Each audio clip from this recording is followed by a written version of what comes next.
बचिया सब बालिका सब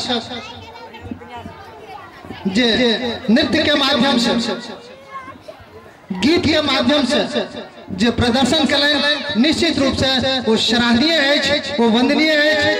एक बात हम कह चाहब श्रीमान बेचन ठाकुर के वो शब्द है जो लाख छिपाओ छिप न सकेगा राज ये दिल का गहरा, लाख छिपाओ छिप न सकेगा राज ये दिल का गहरा, और दिल की बात बता देता है असली नकली चेहरा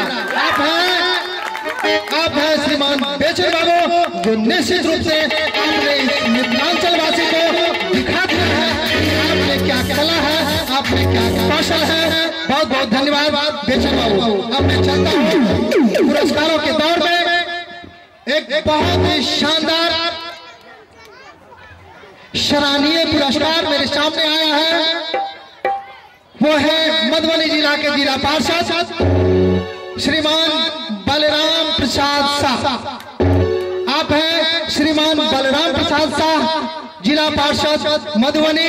उनके तरफ से इस हाय अल्लाह के नृत्य और नाट्य और गीत पर प्रसन्न होकर के उन्होंने पूरे 151